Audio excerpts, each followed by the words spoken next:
Muito bom dia, boa tarde, boa noite pessoal, mais um vídeo do Virando as Páginas. Eu estou colocando aí alguns vídeos do Carlos Ruiz Zafón e vou colocar os outros dois. Para quem não viu a quadrilogia do Cemitério Esquecido, eu estou repetindo ela aqui no canal, tá? Então já fizemos os dois primeiros, né? E nós vamos fazer os dois últimos livros dele, escritos por ele, dessa quadrilogia. E eu tenho tanta simpatia e tanto respeito à pessoa do Carlos Ruiz Zafón, que ele vai ser, assim como o próprio C.S. Lewis, de quem a gente vai falar agora, que eu vou estar trazendo algo que eu já trouxe pelo C.S. Lewis, que é uma biografia, ainda que pequena, do Zafón, para quem gosta do Zafón, mas não conhece a vida dele, falecido há coisa de 2 anos atrás, saiba um pouco do prodigioso escritor que ele foi e que continua sendo, né? Antes de tudo, não esqueçam de curtir o canal e também não esqueçam, nós estamos no Rainbow, tá ok? Queria fazer alguns agradecimentos, um até tardio. Estou falando na minha sala, daqui de casa, você vai ouvir cachorro latindo, você vai ouvir moto chegando, porque de tarde aqui no condomínio é esse corre-corre todo, mas vamos seguindo junto. Mas primeiro eu quero agradecer ao Robson. Aliás, tem 2 agradecimentos tardios e um imediato, né? Eu quero agradecer ao Robson, gente. Ele me mandou um livro que é da TAG, e todos nós sabemos que a editora TAG ela faz os livros com muita precisão. Eu acho que até já falei sobre a vontade de ler, trazer esse livro para cá. Eu coloco ele do lado de Os Miseráveis, Stendhal e o seu Vermelho e Negro. Robson, me perdoa, eu demorei muito, né, cara? É que a minha vida tá um corre-corre tão grande que a gente acaba sendo mal educado. Então, agradeço muito a você pelo livro que você está me entregando. Vou lê-lo com a maior voracidade possível. Eu tenho um outro livro dele, uma capa maravilhosa da extinta Kozak Naif. Ah, meu Deus! Mas essa obra também tem uma capa espetacular. Não é um livro fácil de se ler não, tá, gente? Mas existem aqui algumas perspectivas para os dias de hoje importantíssimas. Um outro que eu estou um tempão para agradecer, minha querida Marta. Primeiro foi o Esplêndido e o Vil, do Erik Larson. Uma saga sobre Churchill, família e resistência. Puxa vida, falta de educação. Acho que esse livro está aqui. Ela sempre manda com uma cartinha, sempre uma doce cartinha, desde 6 de julho. Marta, me desculpa, tá? Não foi pouco caso não, é o corre-corre. E um outro, ela tinha já me dado essa dica quando eu falei de Robinson Crusoe, do Daniel Defoe. E ela disse que tinha gostado muito desta obra aqui, O Diário do Ano da Peste, do próprio Daniel Defoe. Eu não li esse livro e nem me atrevo a falar qualquer coisa do livro agora. Prometo estar lendo e eu agradeço sempre as doações das pessoas que fazem para aqui, para o canal. Fico muito feliz e sem ser oportunista, mas eu estou pedindo a você o seguinte, eu estou colocando aqui embaixo, você deve estar vendo, uma chave do Pix aqui do canal, do meu Pix. Aquilo que você quiser passar, entregar para ajudar o canal, vai ser para mim assim um agrado tremendo. Ah, mas eu não tenho que passar. Não passe nada, eu não estou te cobrando nada. Olha só esses livros, que coisas doces que a gente já recebe. Mas às vezes pinga lá um valorzinho pequeno que parece, mas na somatória a gente consegue melhorar um pouquinho as imagens e também as gravações do canal. E principalmente porque eu estou cada vez mais querendo aos poucos melhorar mesmo a forma de comunicar com vocês. Não eu com vocês, mas todo o sistema, tudo aquilo no nível de edição. Eu adoro fazer as edições do canal, mas está cada vez mais apertado. E aí, às vezes, eu faço a gravação e alguém faz a edição para mim, com, obviamente, a minha administração. Robson, Marta, vocês são demais. Tem o Rui também. Gente, o Rui é lá de cima. O Rui manda coisa para mim lá, não é de Roraima, gente. Rui, deve estar calor aí em cima, né? Mas muito obrigado. Nós vamos estar falando de uma obra, mais uma obra. Eu acho que talvez seja o autor do qual eu mais falo, até porque é o autor que eu mais gosto. Não posso esquecer de sempre notificar isso a vocês quando da literatura internacional, né? Eu gosto demais desse senhor, C.S. Lewis, Gosto demais do próprio Zafon. Sou louco pelo nosso querido Machado de Assis e gosto muito do Tolkien, dentre outros grandes e maravilhosos autores. Nunca vou dizer que um é melhor do que o outro, vou dizer que todos eles me afetam emocionalmente demais. E sendo assim, não é fácil deixar de falar bem deles, tá? Nós vamos falar sobre reflexão de Salmos do C.S. Lewis. Salmos são uma literaturas milenares, preceituadas no Antigo Testamento, mas que o próprio C.S. Lewis diz que a narrativa, a forma da escrita dos Salmos, a escola salmídica, ela não se representa apenas nos 150 livros dos Salmos que estão inseridos tanto na Taná judaica quanto na Bíblia cristã, né? De alguma forma, o cânon bíblico foi estabelecido dentro de várias convenções regionais, e ali no concílio de Hipona, a cidade do nosso querido Agostinho, em 393, foi estabelecido esse cânon bíblico. Normalmente a ideia de cânon refere-se aos textos ou livros religiosos que são de uma comunidade cristã que foram eleitos para a cultura bíblica que nós temos atualmente. Os católicos tendo inseridos, se eu não estou enganado, os apócrifos, mais os textos que lá estão, e a Bíblia protestante mais voltada ali ao Novo e o Antigo Testamento, como eles são, sem a inserção dos livros apócrifos, né? O Salmo, então, ele é um conceito que vai surgir a partir de um vocábulo latino, psalmo, né? Então a ideia dos salmos, na minha perspectiva, ela é a relação que se dá do ser que escreve dentro de uma relação humana com as mais diversas facetas da sua vida. O Lewis adverte muito, fica muito claro para mim quando o Lewis vai nos advertir que a reflexão que ele dá aos salmos é uma reflexão de um amador, de apenas um leitor, nem mesmo de um filólogo. Ele mente para a gente de alguma forma, porque ele vai trazer toda a capacidade cultural que ele adquiriu, acadêmica, um intelecto, o diálogo com a literatura mesopotâmica, com a literatura grega, com a literatura romana, esse tracejado de sistemas com que ele vai nos colocar de frente para uma obra de debate espetacular que atinge qualquer um que seja cristão ou não, porque ele não está aqui tendendo teologizar os contextos salmídicos como assim é feito na teologia.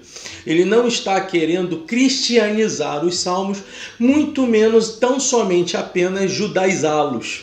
O que Lewis está tentando expressar na sua figura mais, digamos assim, humilde de interpretação, é de um ser humano nos dias de hoje capaz de fazer uma leitura milenar e trazer ali o que há de mais humano e caracteristicamente, inclusive, até desconfortante nessas obras.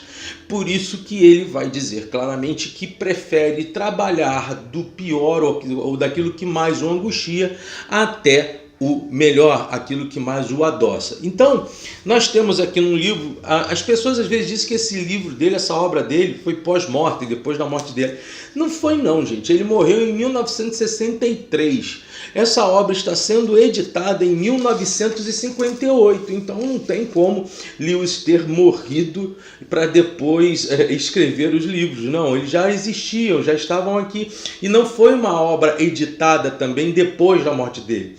Tanto que os direitos desta obra eles estão editados aqui, colocados na data de 1958, quando isso aqui foi trabalhado. Eu queria dar uma lida logo de cara, dizendo, antes de tudo, né, introduzindo para vocês os temas que ele vai nos trazer. São 11, mas que na verdade eles se misturam. Você vai ver quando conversar um pouquinho sobre isso. A tradição dos salmos, ela passa por para uma perspectiva judaico-cristã, é fato, ela passa por essa perspectiva, mas o próprio Lewis argumenta de que a maneira, a forma escrita dos salmos, eles também estão espalhados fora daquilo que a poética salmídica ou que os livros poéticos podem nos entregar. Ele alega que, por exemplo, os cânticos de Débora, lá no Antigo Testamento, no período dos juízes, assim como o Magnificat de Maria, já no Novo Testamento, tem que de relação para com a tradição salmídica, tá bom? Eu poderia estar trazendo aqui mais sobre campo teológico, que é uma área da qual eu pertenço também. Mas eu acho que a melhor forma de trazer esse livro para vocês é justamente trazendo na forma como C.S. Lewis gostaria que trouxesse. Então eu vou trazendo como um grande filólogo, só que sobre uma orientação leiga na administração dos sentimentos que continham cada um dos capítulos conformados dentro do livro dos Salmos, tá certo? Puxa vida, já esquecendo. Tô tão corre, gente. Olha só, os textos que ele vai discutir aqui. O capítulo 1, julgamento em Salmos. Depois as maldições, a morte em Salmos, a formosura do Senhor, mais doce do que o mel, que me lembra muito maravilhoso e lindo Salmo 19, que a mim me é o salmo mais bonito daqueles 150 que estão lá. Conivência, natureza, uma palavra sobre louvor, segundo significados, escrituras e segundo significados em Salmos. Então são 11 capítulos e depois ele tem o apêndice A e o apêndice B, que foram os salmos selecionados para o texto e os salmos discutidos ou mencionados aqui, certo? Então é um livro de 137 páginas, mas não se engane, quando você estiver de frente para esse livro, você está de frente para um dos caras que escreve de forma não difícil, mas que precisa de maior adaptação para entender aonde ele quer chegar, dentro daquela velha sinuosidade dos escritos do Lewis. Ele quer chegar aqui, mas quando ele quase chega aqui, ele volta para reexplicar de novo tudo que ele está escrevendo, aí para que você tenha uma espécie de um fortalecimento do conhecimento da ideia do próprio Lewis. Bom, caiu na minha cabeça logo de cara uma obra, essa sim, Reflexões Cristãs, que essa sim, a edição é bem mais nova do que a de 58, se eu não estou enganado, de 1967, na data do meu nascimento. Então sim, aí essa edição é depois da morte do Lewis, 4 anos depois, acabei me entregando, né, gente? E aí, numa das obras Reflexões Cristãs, tem uma espécie de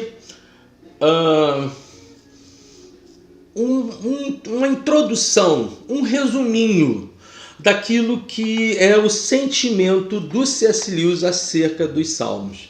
Olha só o que ele escreve, o que ele deixa aqui na página 193.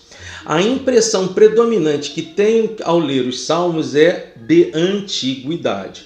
Pareço estar olhando para um profundo poço do tempo, mas olhando através de uma lente que traz as figuras que habitam essa profundidade para bem perto dos meus olhos, ou seja, apesar de eu estar me relacionando com algo ancião, antigo, eu consigo me aproximar desses textos a partir da ideia de que eu os trago a mim, não é?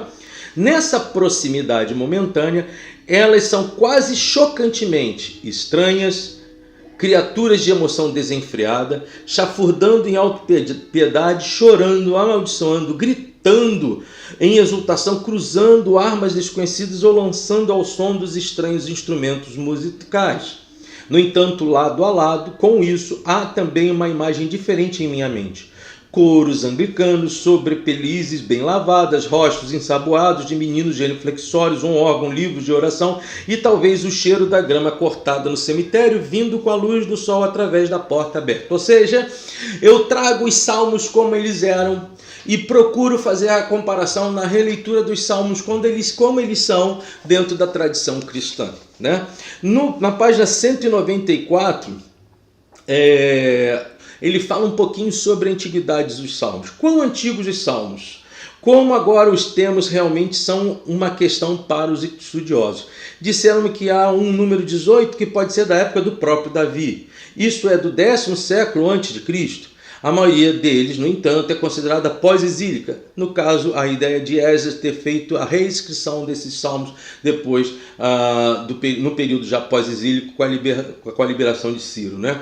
A maioria deles, no entanto, é considerada pós-exílica. O livro foi reunido quando os hebreus, há muito exilados da Babilônia, foram repatriados por aquele iluminado governante Ciro da Pérsia. Isso nos levaria, então, ao sexto século antes de Cristo. E aí, mais à frente, na página 195, ele levanta uma situação que para mim é prodigiosa e que dá a alma desse texto que está aqui, tá bom? Então, qual é? A distância do temperamento nem sempre coincide com a distância do tempo. Para a maioria de nós, talvez para todos nós, a maioria das vezes, a menos que sejamos muito ignorantes ou muito santos, ou como é bem possível ambos, a civilização que descende da Grécia e de Roma é mais próxima e mais congenial do que aquela que herdamos no antigo Israel. As próprias palavras e os conceitos que usamos para ciência, filosofia, crítica, governo, gramática são todos greco-romanos, porque ele quer fazer uma comparação entre a relação do Ocidente, a nossa relação com a cultura greco-romana, que é mais próxima de nós, diante de uma relação que nós temos com a cultura dos Salmos, que é bem mais distante, mas que também está movendo e movente no nosso dia a dia sempre, no contexto cultural, claro. Agora, olha o que ele quer dizer. Mas nenhum cristão pode ler a Bíblia sem se dar conta de que esses antigos hebreus, geralmente tão distantes, podem a qualquer momento ser nossos irmãos, no sentido em que nenhum grego ou romano jamais foi. Ou seja, a aproximação do cristão à tradição judaica, ela é muito maior do que a possibilidade desta mesma tradição se relacionar com a cultura greco-romana, ainda que ela seja muito forte no Ocidente, sem dúvida, né? E por que ele vai dizer isso? O que uma coisa obtusa e distante, por exemplo, o livro de Provérbios, parece à primeira vista orientais barbudos proferindo em terminais chavões como uma paródia das 1001 Noites. Só que ele vai dizer que várias etapas do próprio Provérbio se inserem, inclusive, nas próprias questões e falas de Jesus Cristo.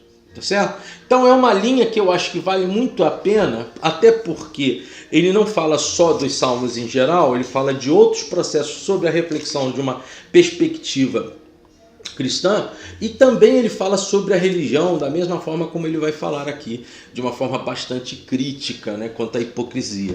Bom, logo de cara você vai então abrir, eu vou botar aqui, gente, que aí não vou me perder. Julgamento e Salmos. É muito legal a perspectiva que o Lewis tem. Ele acha que a querela dos Salmos no contexto de justiça, quando do período salmítico mesmo, quando dos escritores ou daqueles que viveram os Salmos pela face a face, ela é uma querela civil. Os salmos, na perspectiva judaica, é como um juiz civil que vai tomar ação em favor dos seus reclamantes. Quem são os reclamantes? O povo dos salmos. Tá certo? Em comparação ao cristianismo, o que os salmos nos parecem mais? Parece que o juiz cristão é um juiz criminal que vai julgar e vai condenar ou libertar pessoas. Essa perspectiva dele, quando ele vai demonstrar todo esse processo, esse Deus que livra e condena, ou esse Deus que luta em favor de pedidos, ele é não necessariamente uma conjuntura de ligação entre as duas tradições, mas simplesmente transcendente nesse processo. Ou seja, ainda que os judeus vissem esse Deus de uma forma e os cristãos tenham uma perspectiva de Deus sobre outra, esse Deus continua sendo o Deus glorioso, o Deus misericordioso, o Deus da revelação, e que, ao seu tempo, se demonstra assim pela cultura dos anos. Isso tem muito a ver com a teologia cristã, que mostra que Deus vai se revelando segundo o tempo histórico da humanidade. Ou seja, Deus nesse sentido não é contraditório, nem mesmo pragmático. Apenas Deus sendo visto de formas diferentes por aqueles que o seguem. Tá? Uma outra passagem que é das maldições, essa aqui é mais forte, porque, e lembre-se, ele está tratando do pior para o melhor texto, né? O Lewis está olhando para isso aqui e ele faz questionamentos muito fortes com relação ao ódio Inclusive ele levanta o Salmo 23 quando o salmista diz, olha, vou colocar aqui a mesa diante dos meus adversários e você vai me servir diante deles. O queixume e o ódio, essas proposições todas que são determinadas ali, elas não são nada mais, nada menos que a humanidade exposta num clamor de louvor e ao mesmo tempo num clamor de confiança. Que o Deus de Israel é o Deus que livra dos seus inimigos e não necessariamente o seu povo livra-se deles, e é o Deus que é capaz de abençoar e julgá-los diante de toda a humanidade.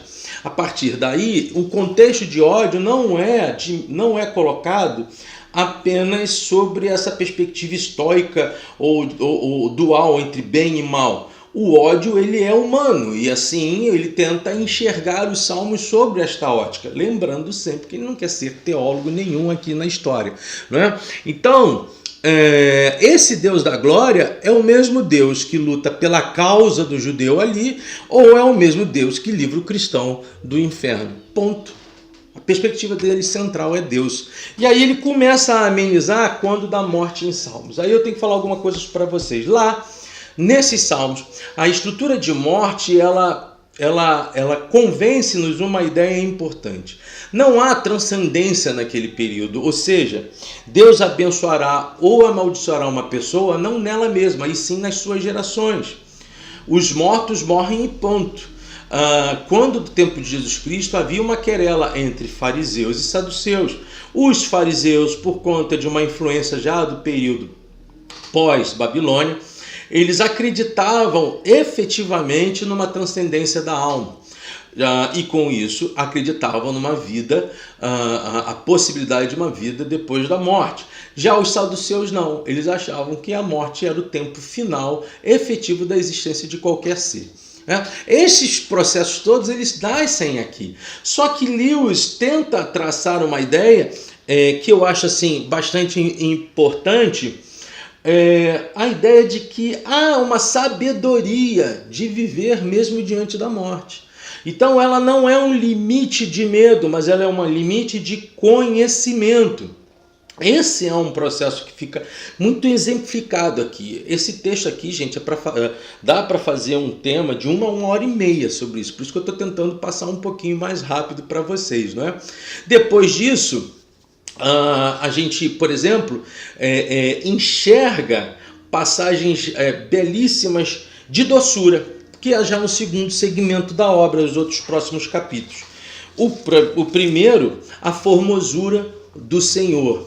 A ideia de que esse capítulo, a formosura do Senhor, natureza e uma palavra sobre o louvor, quase que são a mesma coisa. E aí eu vou estar falando deles três juntos, né? Passagem em Salmo 19 sobre a ideia da palavra ser mais doce do que o mel, ser mais doce que o destilar dos favos, ser muito mais valiosa do que o ouro refinado, é uma espécie de louvor delicioso da relação que nós temos com Deus. E a formosura do Senhor, no capítulo 4, demonstra como os salmos tentam deleitar essa visão estética, mas ao mesmo tempo amiga e acompanhante do salmista, que fazem com que ele descreva na beleza dessa formosura divina um sinal da relação do seu próprio Deus.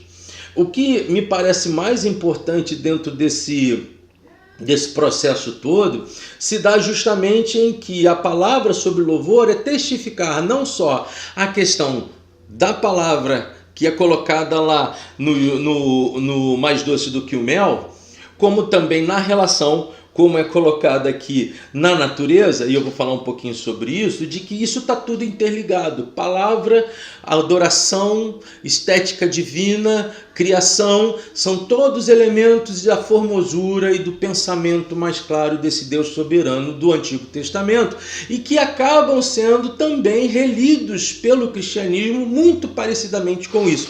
Qual a diferença? Aqui no salmista, ainda que ele deseje algo de Deus na terra, a relação nesse processo é a relação daquele que caminha com.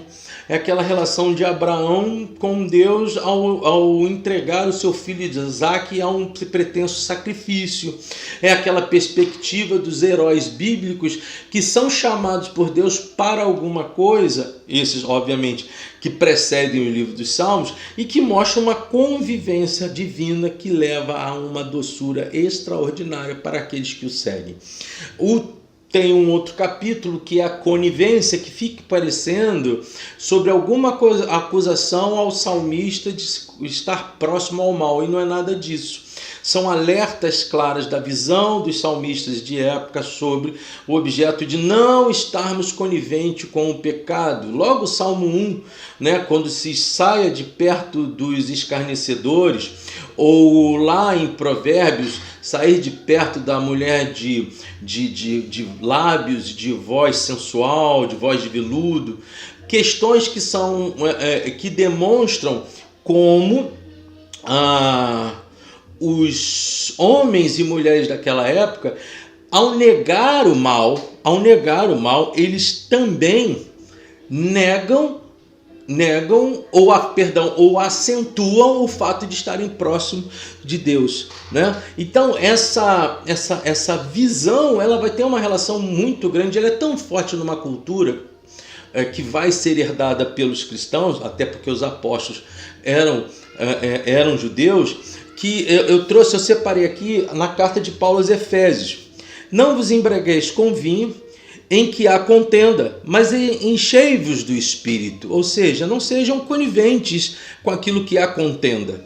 Falando entre vós em salmos, em hinos, cânticos espirituais, cantando e salmodiando ao Senhor e dando sempre graças por tudo que o nosso Deus e Pai, em nome do nosso Senhor Jesus Cristo. Isso quer dizer o seguinte: esse texto de Efésios, como a partir das mãos de Paulo, eles são uma espécie de resumo de tudo aquilo que eu estou falando até agora, tá certo? Essa perspectiva, essa definição daquilo que é mais prazeroso na relação do homem com Deus, dentro dessa escrita maravilhosa do C.S. Lewis, eu li e separei para vocês num dos capítulos logo iniciais dos seus livros. Dessa obra. Penso que temos prazer em louvar e que apreciamos porque o louvor não somente expressa, como também complementa a apreciação. Ele é a própria consumação dessa apreciação. Quando amantes continuadamente dizem um ao outro quão belo ele é ou ela é, e o fazem e não o fazem apenas porque devem. O prazer é incompleto até que seja expresso. É frustrante descobrir um novo autor e não poder dizer a ninguém quão bom ele é. E é também aqui que está epigrafado a alma do livro. A possibilidade de um Deus dos Salmos que pode ser representado a partir dos sentimentos dos seus amigos, dos seus adoradores, do seu povo, dos seus filhos, e que pode ser então agraciado com poesias humanas que estabelecem um contato de afinidade, de amor e de paixão. E quando Lewis traz para uma paixão relacional entre homem e mulher, ele não está fazendo isso à toa, porque ele não está querendo teologizar, ainda que em dado momento ele teologize. Ele não está querendo filologar, ainda que em dado momento ele seja um filólogo. Ele quer humanizar a relação entre a humanidade, entre o próximo, entre si mesmo, entrando em tudo aquilo que os Salmos mais machuca para descobrir a humanidade naquilo que os Salmos nos coloca mais doce e, de uma forma ou de outra, mostrar a revelação de Deus como ser acompanhante eterno em todos os momentos, em todas as estruturas e em todos os casos da vida. É um livro belíssimo, gente. É um livro para você não ler só uma vez. É um livro para você ler mais de uma vez, é um livro para ler com outras pessoas, é ler com aqueles que têm credo cristão, que têm o credo judaico, que têm o credo islâmico, se for o caso, que não tem credo algum, com o foco da narrativa da relação de um Deus transcendente para um povo que até então não se sentia transcendente e que hoje se descobre transcendente, e para um outro que se descobre nesse que não era transcendente, que são os cristãos, e trazem essa nova aliança com Deus, na perspectiva cristã, diante de Jesus Cristo, que é a pura materialização da possibilidade eterna da transcendência e da aproximação homem e Deus. Livro belíssimo, gente. Lembrando que existe uma edição dessa antiga, pela Ultimato, como ler os Salmos ou algo assim, não me lembro, e eu quero indicar também a vocês que acompanhem essa editora, uma editora muito responsável, do mestre Lancet, já falecido, e que traz obras da cristandade e críticas sociais com um equilíbrio que agrada a qualquer um. E existe essa obra também sobre uma outra edição, e que agora que a Thomas Nelson nesse exercício de classificar todas as obras do Lewis num padrão maravilhoso, com o Brum ainda fazendo as capas. E é interessante essa capa porque ela tem a harpa de Davi, que tocava para expulsar os espíritos que rondavam a cabeça de Saul, né? Você tem uma obra prodigiosa para ser discutida em vários ambientes, sobre vários motivos, sobre vários objetivos, mas que no final está falando de humanidade e Deus. Tá certo? Lembrando a você, querido, mais uma vez te agradecendo muito e voltando a pedir a você a chave do nosso Pix aqui. Se você puder estar nos ajudando, vou agradecer bastante. Se você só estiver vendo, vou agradecer bastante também. Não esqueça de curtir, participar, convidar pessoas para que estejam conosco. Eu fico sempre muito feliz quando eu reencontro vocês aqui. Falo isso não é da boca para fora, não. É do coração para fora e para dentro, tá certo? Como eu sempre digo, supere-se, aprenda mais, ler é bom, virando as páginas. Até um próximo bate-papo. Tentei ao menos, não trazer tanta teologia para um tema que o autor não queria que assim fosse feito. Grande abraço, amigos. Até mais, queridos. Muito obrigado. Robson, Rui, Grande Marta, obrigado pelos livros que vocês, de vez em quando, me entregam. Estão aqui, fortalecendo aqui a minha estante e o meu coração. Até lá, gente. Até logo.